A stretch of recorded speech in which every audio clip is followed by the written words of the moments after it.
Përshëndetje të dashur teleshikues. Rikthehemi sot me një tjetër episod të Koha për të folur. Dhe bashkë me ne në studio është Eneres Dalipaj. Përshëndetje. Përshëndetje. Gëzohem shumë që të kam në studio sot. Gjithashtu dhe unë që jam prezent këtu. Ti ke mbaruar Akademinë e Arteve për teatr apo jo? Për regji teatri. Për regji teatri. Okej. Unë në fakt do të pyesja si ka qenë eksperjenca jote. Po, më mirë po të pyetja e parë që do të bëj sot është, si e zbulove pasionin që kishe për regjin?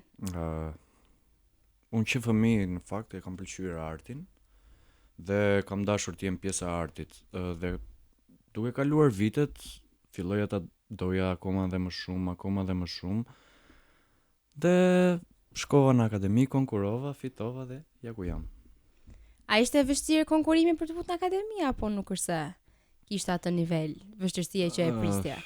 Sa vjen në akademi, do me thënë, vit për vit vjen edhe ulet konkurenca. A vërtet? Sepse nuk ka dëshirë dhe aq të madhe për rinin e sotme për artin. Shumë qartë. Ti kur ke qenë i vogël, në mund të themi, ti the që gjithmonë e ke pasur qef artin. A e ke pas ditur që si thua mbrapa mendjes tënde aty diku që unë më pëlqen energjia, apo ke pas thënë ndoshta dua të bëjmë aktor, ndoshta më pëlqen muzika, nuk e di. Ke pasur një ide të qartë apo thjesht më pëlqen arti dhe këtë e di? Ide të qartë për artin e kisha, po thjesht nuk isha i qartë për regji apo aktrim. Dhe njëna gjërat që mua më pëlqente më shumë ishte të aktroja. Okej. Dhe duke aktruar kuptova që kisha nevojë për diçka më tepër, të drejtoja njerëz. Dhe besoj se kjo është ajo që secili nga ne do, të drejtoj njerëz. A ke pasur një moment kur ke drejtuar një shfaqje, ndoshta një moment jo i parë, që kur e provove si ndjesi, si emocion, the, okay, unë me këtë dua të merrem tani, këtë do bëj. Po, ajo më ndodhi që në vit të parë të etydet, kur po drejtoja kolegët ose shokët e klasës, si mund t'ja them, dhe ishte një gjë që më pëlqeu. Më pëlqeu sepse nëpërmjet regjisë ti shpreh mendimin dhe gjën që ty të shqetëson. Pra, unë për shembull tani ndjej që njerëzit vuajnë shumë sepse nuk janë, në thonjza, nuk janë të drejtuar mirë. Dhe unë këtë mund ta shpreh me artin nëpërmjet regjisë. Dhe është një gjë shumë e bukur që mua më pëlqen. Në teatr ka shumë role të ndryshme. A mendon se edhe në jetë Zoti ja jep ose na jep secilit për nesh një rol specifik? Po, sepse siç edhe ti drejtuese e emisionit, dhe mua Zoti më ka dhënë për të drejtuar diçka. Pra, ne të dy po drejtojmë diçka. Dhe besoj se Zoti nuk i jep detyrat ose udhëzimet kot. Shumë qartë, edhe shumë e vërtet. Megjithëse ne e dim çfarë bën regjia deri diku ose regjizori, a mund të na shpjegosh pak ti me fjalët e tua çfarë pune ka regjizori, si vjen gjërat mbrapa skene? Regjizori thjesht është regulator. Pra, balancon aktorët, skenografin, shfaqjen, si Zoti pak a shumë, por jo në atë lloj forme. Pra, merret me gjithçka, po dhe me asgjë. Po, për shembull, e zëm, un kam pasur kur kam parë teatre të ndryshme ose mua më pëlqen fakt teatri, unë e shijoj shumë teatrin personalisht, madje më pëlqen, preferoj më shumë të ndjek teatr sesa të ndjek film. Personalisht, unë. Film. Dhe po, sepse magjin që ta jep teatri është një magji që e ndjen vetëm një moment, ndërsa filmin ti mund ta rishikosh, mund ta ndalosh, ta rifillosh prap, ndërsa teatri është diçka që po ndodh live. Pra ti po e ndjen çdo gjë, po e ndjen live. Frymarrjen e aktorit, muzikën. Prandaj teatri është i bukur. Teatri ka më shumë veçanti për mua se nuk po i heq fare, jap shumë kreditë e filmave, por për mua teatri personalisht mua më flet më shumë. Unë e preferoj më shumë. A ka presion ti je regjisor kur ke nevojë të drejtosh një shfaqje, e zëm dikush është pa qef sot, dikush ka një problem nesër, jo nuk jam, jo nuk bëm, jo kështu. Ti ke presion dhe kur ngrihesh në mëngjes. Imagjino të merresh me njerëz. Kështu ti e kupton, ti e di domethënë si është të merresh me njerëz dhe. Kush ka qenë një moment që ke thënë, o Zot më lodhën. U lodha me këta njerëz, pse marrin vesh kur i them, kur i flas. Nuk ka qenë një moment specifik, po ka qenë diku te viti I fundit në master që nuk po shkonte shfaqja ashtu siç duhet dhe nuk se ne kemi diçka në akademi, ne pedagogët na ndihmojnë. Na ndihmojnë në thonjza me skenografin, Po. shkolla pak a shumë. Dhe për habi mua nuk më ndihmoi askush. Përveç Zotit. Edhe ishte diçka që mua më lodhi ato kohë. Shumë Më lodhi shumë. Edhe ta kuptoj këtë se vjen ai momenti që thua, bobo tani u lodha duke I bërë vet, kam nevojë për a do vi njëri të më ndihmoj, ju lutem, kam nevojë për ndihmë. Po momente gazmore, ke pasur një moment që ke thënë se regjizori she çdo gjë pak më thellë, she mbrapa skenave, she ndoshta gjendjen emocionale të aktorëve, she Ndonjëherë momentet gazmore ne I eliminojmë, sepse nëse në thonjza ndodhin shumë momente gazmore, ty nuk të dëgjon më askush pasaj. Edhe humbet autoritetin tënd si regjisor. Okej, ndërthurim humorin me seriozitetin, por me sens mase.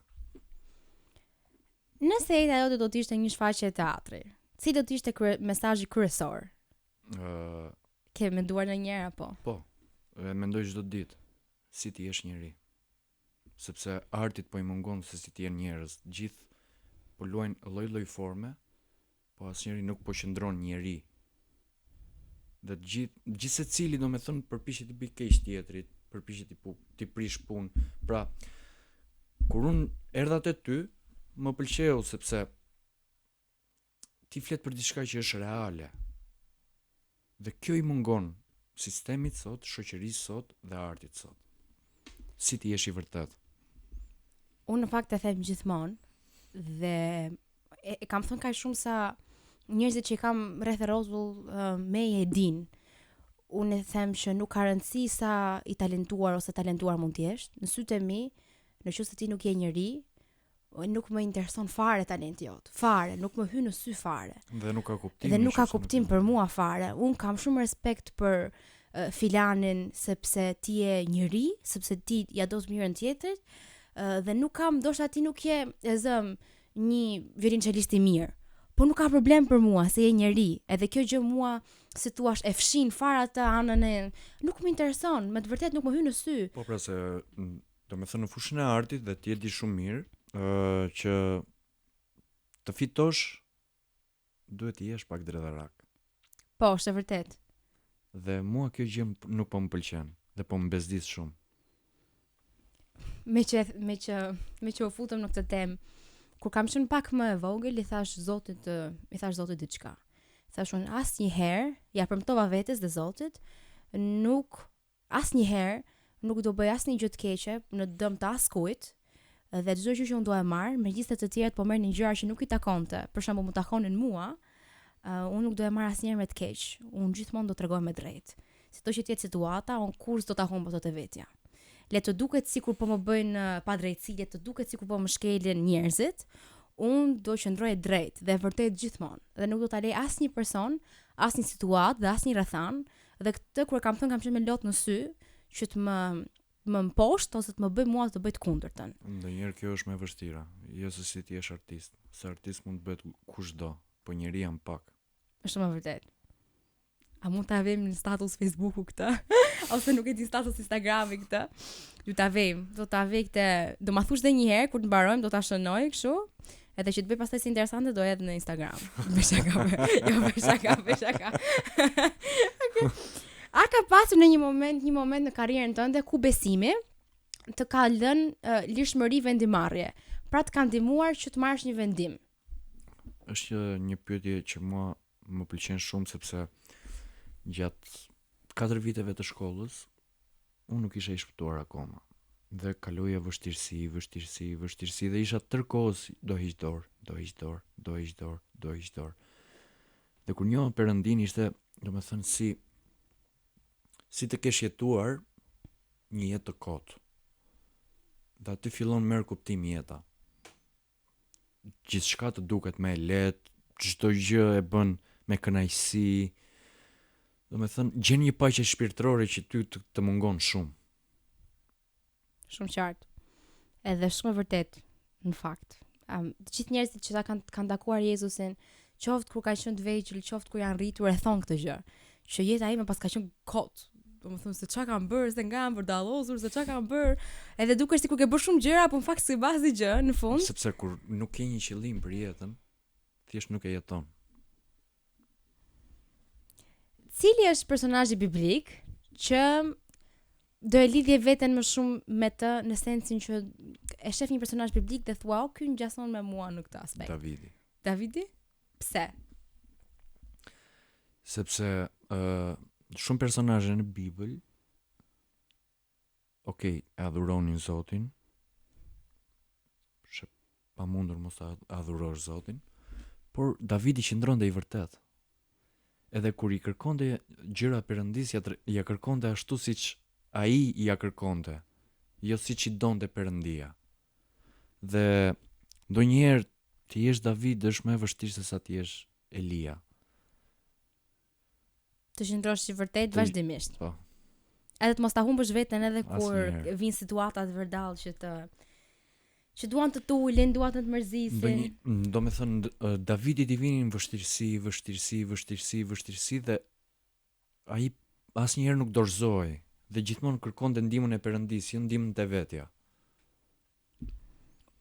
Unë më ka ndodhur ca raste që kam parë se si kanë vepruar njerëzit dhe kam thënë, o Zot, ndihmoje, jepi hir, të hapi sy të kuptojnë se çfarë po bëjnë. Se si gjërat do të vinë në të ardhmen, sa shumë mami im ka gjithmonë këtë shprehje, edhe unë kam thënë që faturat vinë gjithmonë. Do nuk ka rëndësi a je 20 vjeç, a je 50 vjeç, a je 70 vjeç, gjithmonë do të vinë faturat. Dhe mua kjo gjë nga një anë më vente në frika e Zotit e mirë, më vënte mua që megjithëse unë është nuk kisha këtë, nuk është se do ikja të bëja diçka të gabuar, po më vënte mua që të kisha frikë për ata njerëz në sensin që a e di se çfarë po bën? A e di se ça të lashësh do i hapësh vetes në të ardhmen? Dhe janë këto pyetje që ty të rrisin. Jo vetëm biblikisht, por edhe si njeri. Dhe kur ti nuk e ke njohur Perëndin, dhe kur nuk je i shpëtuar, ti nuk i ke shpesh këto pyetje. Dhe gjithmonë je rash. Po nuk ka kuptim ato, nëse je gjithkohës rash. Duhet dhe të tërhiqesh. Dhe me që e përmende mamin tënd, doja ta përshëndesja pastore Sabinën dhe ti thosha që je një bekim. Pastora është e pa mame. Unë e them këtu, unë asnjë gjë nuk do kisha bërë pa pastore. As edhe një gjë.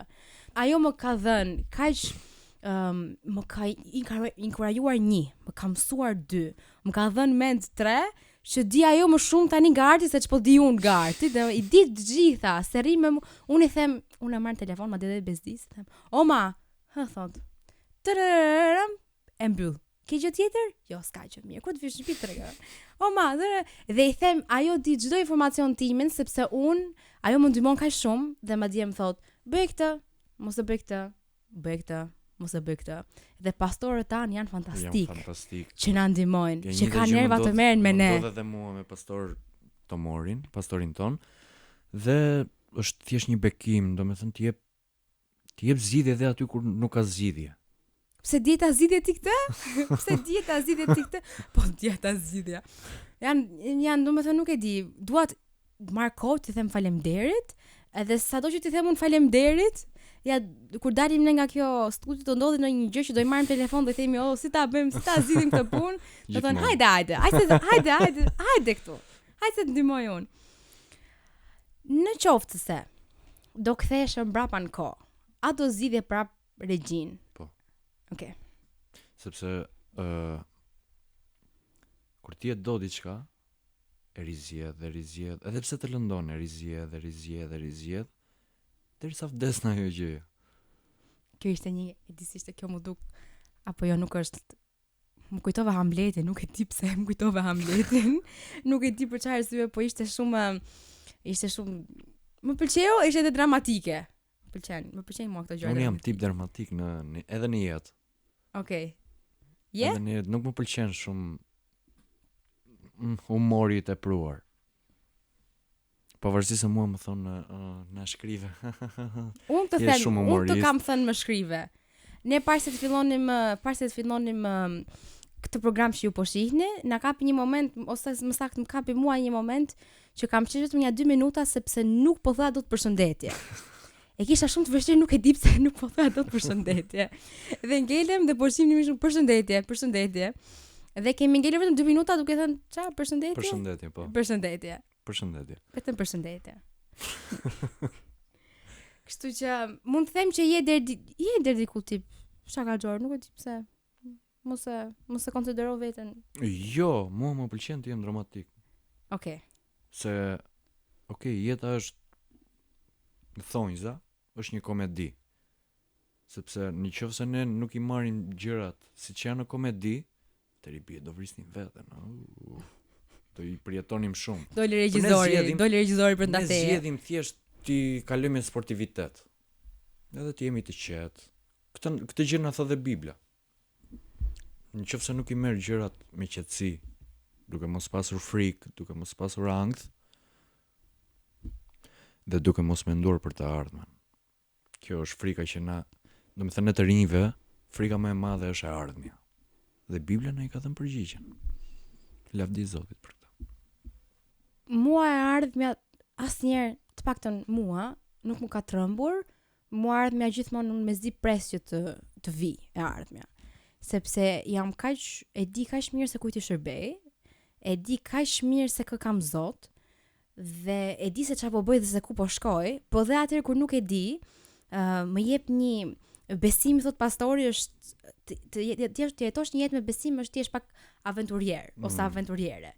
Të mos ta dish ku e hedh hapin, por ta bësh sepse duhet ta bësh, po ndonjëherë ke gjëra përpara që duken sikur pse do futem këtu, ose pse për shembull do futem për regjiun, ose pse do futem unë, Zoti të drejton të futesh për dermatologji. Të drejton të futesh për mjeksi. Apo unë Zot se kam parë kur veten për shembull, jo se kam parë kur veten, po unë për mjeksi, ç'ne? Po aty gjen thirrjen për jetën, aty ti mëson shumë gjëra, aty bësh bekim për të tjerët, sa nevojë kemi ne për mjek, sa nevojë kemi ne për notere, avokate dhe por kemi edhe shumë nevojë për njerëz që ungjillizojnë. Shumë. Me gjëra fjala për njerëz që ungjillizojnë. Se nga kam dëgjuar që ti do të bësh një shfaqje ungjillizimi. Është një ide që unë të gjithë jetën time artistike duhet ta ndjek kështu. Nuk është vetëm një shfaqje, e ke dëgjuar gabim. Okej. Do me thënë, për sa kohë unë të bëj art, duhet edhe të ungjillizoj. Kjo më pëlqen shumë. Jam shumë pro kësaj. Për sa kohë që ti bën art, do që të ungjillizosh. Po. Si e ke në mendjen tënde, në kokën tënde, na shpjegon dot, na e tregon dot? Arti, do me thënë teatri, ka diçka të bukur, fjalën.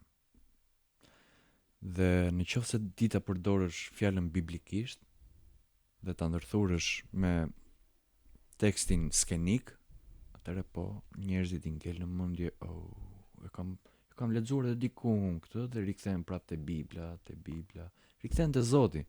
Dhe kjo gjë na mungon, sidomos në Shqipëri kjo gjë i mungon. Asnjëri nuk po kthehet te Zoti. Shumë qartë. Çfarë cilësish sipas teje duhet të ketë një regjisor i mirë? Të jetë njëri. Gjithsecili mund të bëhet regjisor. Mjafton vetëm të kesh vullnet, të jesh i guximshëm dhe të sakrifikosh. Vetëm kur ti mbaron Akademinë e Arteve, nëse je njeri je i suksesshëm atëherë. Dhe më besoj që shumicës së njerëzve që kanë mbaruar akademinë i ka ikur njerëzit lloku. Cila është sfida më e madhe kur drejton një shfaqje? Problemi më i madh ose sfidë?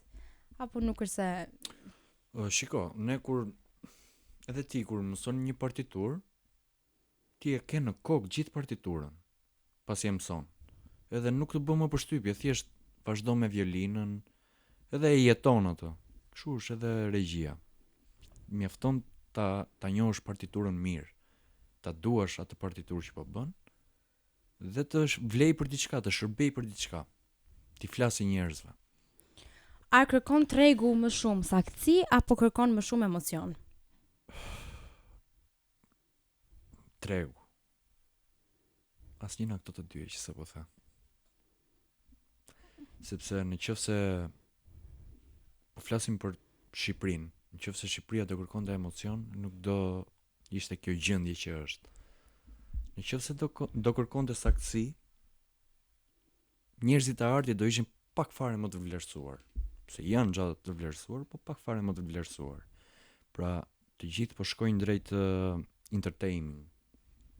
Po shkojnë drejt më tepër tek komedia e tepruar. Dhe tregu këtë kërkon. Po përshtatemi me botën. Nuk është gjë e keqe, por as e mirë nuk është. Tregu im për shembull, se secili ka të tregun e vet, kërkon saktësi. Për shembull, ti mund të jesh një muzikant shumë i mirë dhe mund të jesh një person shumë i talentuar, ama në punën tonë është 80% punë, 20% talent. Dhe nëse ti nuk i përgjigjesh asaj me punë, të rrof talenti, sepse ka njerëz që ndoshta nuk janë aq të talentuar sa ty, por punojnë shumë më shumë se sa ty dhe kur vjen puna, talenti deri diku të çon, po nuk të çon, nuk të mban të gjithë kohës, të mban puna gjatë gjithë kohës. Talenti jep atë xiz, si thua, e pastron bukur atë veprën tënde, ama nuk të mban. Dhe njerëzit sot po kërkojnë më shumë, të paktën tregun me ato që unë merrem, më shumë saktësi se sa të kesh një gjë që të përçon emocion. Të kesh saktësi në fillim, pastaj të kesh emocionin. Gjë që mua dikur më bezdiste, tani e kam, si thua, tani e kuptoj, dikur e kisha të vështirë ta kuptoja, dikur e shifja muzikën kaq art të bukur, sa thoja nëse unë ty nuk të përcjell diçka dhe ti nuk kupton asgjë nga muzika, por unë i bie vetëm notave, atëherë mua më rroft punët e mia dhe ti nuk e marr asnjë gjë nga ajo masdite, nga ajo koncert. Nëse je sakt, atëherë ti e shpreh çdo gjë. Apo jo. Sepse ti prap do bësh të njëjtën partiturë që kanë bërë dhe 100 veta. Thjesht ti je më sakt. I ke dhënë më tepër emocion. E kuptoj atë që po thua, por nga njëra anë, prandaj dhe instrumentet janë pak të vështira për të, sepse nuk është vetëm ti qëndrojnë partiturës, ka dhe shumë gjëra të tjera, se njerëzit mendojnë që partitura për ne është futet shumë punë, shumë disiplinë, dhe është e vërtet që po ti je sakt, i përçon njerëzve emocion, ama ka një tjetër nivel emocioni dhe një tjetër ndjeshmëri kur futesh aty me gjithë botën tënde. Po patjetër, sepse ti përveç partiturës ti jep dhe shpirtin tënd aty. Do me thënë, prandaj ishin gjeni Vivaldi, Chopini, Beethoveni, sepse ata dhanë dhe shpirtin e tyre përveç partiturës. Ashe ngjashmëri, se ti e preke pak në fakt çfarë, midis një regjizori dhe mënyra se si Zoti organizon jetën tonë mbrapa skenave. Po. Sepse ashtu siç një regjizor përgatit aktorin edhe për situatat e pakëndshme, ashtu na përgatit dhe ne Zoti për situatat e pakëndshme që do na ndodhin në jetë. Dhe na përgatit që mos të dorëzohemi asnjëherë. Ne në fillim fare prekëm një gjë të tillë, po flisnim pak për ti më the që ndonjëherë që të kesh autoritet lidhje me diçka, duhet të jesh pak më i mund të them më i sert, nuk është kjo fjala që ti përdore, po mund të jesh, mund të jesh, mund të jesh pak fare më serioz. Pak fare më serioz. Dhe un kam një unë kam një personalitet shumë unë kam shumë qef të qesh, unë qesh. Unë bëj gallata, unë flas me njerëzit, edhe ka ca momente që jam shumë serioze, por këto momente që jam shumë serioze i ruaj, pra di shumë mirë se si ta kaloj, e di shumë mirë se si ta menaxhoj veten, edhe mund të them emocionet e mia deri diku ku të bëhem serioze, por ishte një periudhë që pata një, si thosh, një konfrontim me veten dhe i thash vetes që tregu kërkon diçka në njëherë për teje, po them tregu, ose njerëzit që ti ke vërdall kërkojnë një sjellje të caktuar për teje. Duam që ti jesh serioze dhe të mos t'i kaloj me zëm këto vija, ose duam që ti jesh gazmore dhe dëgjoj se mos kalo, bësh shumë serioze dhe pastaj dhe unë i thash vetes time që bëra një pakt me veten, që unë nuk kam për të ndryshuar për asnjë njeri dhe gjithmonë do jem kështu siç jam. Dhe ata njerëz që më njohin, do më njohin kështu siç jam unë. Dhe gjithmonë, dhe kur jam këtu, dhe kur jam në shtëpi, dhe kur jam me shoqërinë, ama dhe kur jam në koncert edhe në zëm në punë, është gjithmonë marrim gjithmonë këtë format e Elenës, ndoshta në mënyra të ndryshme, ndoshta një moment pak më serioz, ndoshta një moment pak më duke qeshur, Pak më e sert, por i kam thënë vetes time që unë nuk do ndryshoj për asnjë njeri dhe gjithmonë do ngelem kështu siç jam. Nuk duhet të ndryshosh për njerëzit. Duhet të ndryshosh për Zotin, dhe Bibla dhe Zoti na i ka thënë më së miri. Më ndiq mua, mos ndrysho, sepse do të ndryshoj unë. Është kaq e thjeshtë. A ke parë ndryshim tek vetja që kur ke filluar marrëdhënien tënde me Perëndim? Po. Kam parë në rreth të parë unë zakonisht i mbi mendoj gjërat. Zakonisht. Dhe këto kohë kam qenë më i qetë në kjo pjesë, sepse jam i sigurt. Dhe marrëdhënia me Zotin më ka krijuar siguri. Më ka krijuar qetësi, më ka bërë njeri më të mirë. Të thuash ti pse ke qenë njeri i keq? Jo, po thjesht kur nuk je në një marrëdhënie me Zotin, ti nuk e mendon dhe aq mirë ç'a është e mira dhe e keqja. Kurse tani e ke parim që ta dish ç'a është e mira dhe e keqja. A ka qenë diçka specifike që ndoshta edhe të tjerët mund ta dallojnë jetën tënde që në momentin që ti ke njohur Jezusin, ka ndryshuar brenda teje? Po, jam bërë më i dashur.